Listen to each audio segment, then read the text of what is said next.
पीयूष, कुछ और पता चल पाया?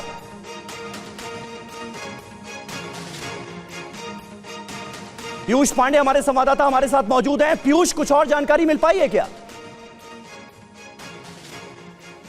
देखिए, सुप्रीम कोर्ट ने सरकार को कहा है कि इस मामले में एसबीआई के पास अगर कोई आरटीआई आती है तो उसे ये सूचना सार्वजनिक करनी होगी कि किस राजनीतिक दल को किसने चंदा दिया है और कितना चंदा दिया है। यानी कि सूचना के अधिकार पर जो अतिक्रमण हुआ था उसको सुप्रीम कोर्ट ने सीधे तौर पर नकारते हुए ये फैसला दिया है कि अब आरटीआई के जरिए। तो लगातार जानकारी पीयूष पांडे हम तक पहुंचा रहे हैं। फैसला अभी पढ़ा जा रहा है और पूरी तरह से इसमें कहा गया है कि काले धन पर अंकुश लगाने के लिए ये नहीं कहा जा सकता कि आरटीआई को उसका उल्लंघन हो या उसका वायलेट किया जाए। इसमें जनता को पूरा अधिकार है पैसे का सोर्स जानने का, कि पार्टियों को, पॉलिटिकल पार्टीज को पैसा कहां से आ रहा है, चंदा कहां से आ रहा है। ये बहुत बड़ी टिप्पणी है सुप्रीम कोर्ट का, ये बहुत बड़ा फैसला है। जनता को पैसे का स्रोत, देखिए सोर्स जानने का पूरा अधिकार है कि ये सोर्स कहां से आ रहा है, क्योंकि आईटी एक्ट में संशोधन जो है वो असंवैधानिक है। ये भी कहा गया सुप्रीम कोर्ट के जरिए, ये भी कहा गया कि जो ये बॉन्ड स्कीम है, ये बॉन्ड स्कीम जो है इलेक्टोरल बॉन्ड स्कीम, उसके तहत एक और बड़ी बात ये, चुनावी बॉन्ड असंवैधानिक है। कि बहुत बड़ा फैसला सुप्रीम कोर्ट का कि चुनावी बॉन्ड को असंवैधानिक करार दिया है सुप्रीम कोर्ट की तरफ से। चुनावी बॉन्ड जो कि इलेक्टोरल बॉन्ड होते हैं, जो कि स्कीम चलाई जाती है जिसके तहत पॉलिटिकल पार्टीज को चंदा आता है, इसके तहत सुप्रीम कोर्ट ने ये बड़ी टिप्पणी के साथ फैसला सुनाया है, ये असंवैधानिक है चुनावी बॉन्ड।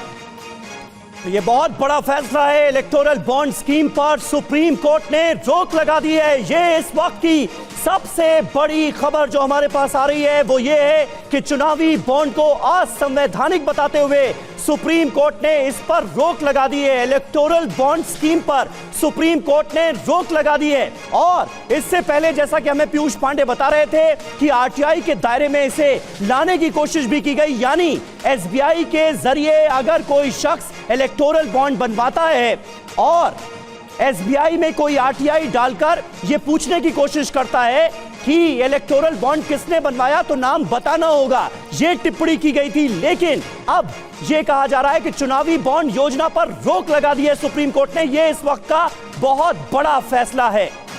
जी पीयूष लगातार हमारे साथ बने हुए हैं, उनके पास चलते हैं।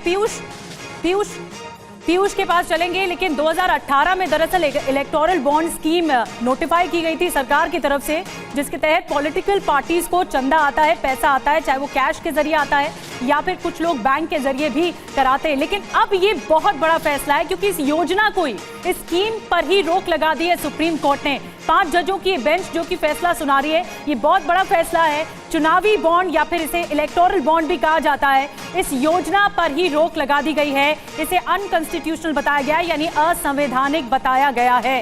ये बहुत बड़ा फैसला देश की सर्वोच्च अदालत की तरफ से, जिसके तहत पार्टियों को, जो राजनीतिक पार्टी है, राजनीतिक दल हैं, वो जब चुनाव के लिए जाते हैं तो चंदा रेज किया जाता है और मांग भी की जाती है। इसके अलावा ये भी होता है कि पार्टियां भी चंदा देती हैं, जॉइंटली या इंडिविजुअल की तरफ से भी पैसा आता है। ये इलेक्टोरल बॉन्ड स्कीम है, चुनावी बॉन्ड स्कीम है और इसकी तहत इस योजना को ही रोक दिया गया है, रोक लगा दी गई है। बहुत बड़ा फैसला सुप्रीम कोर्ट की तरफ से। इलेक्टोरल बॉन्ड स्कीम को सुप्रीम कोर्ट ने बताया असंवैधानिक। ये इस वक्त की पहली बड़ी खबर। दूसरी बड़ी खबर, इस पूरी स्कीम को ही होल्ड ऑन कर दिया गया है, इस पर रोक लगा दी है। इलेक्टोरल बॉन्ड स्कीम पर सुप्रीम कोर्ट ने रोक लगा दी है।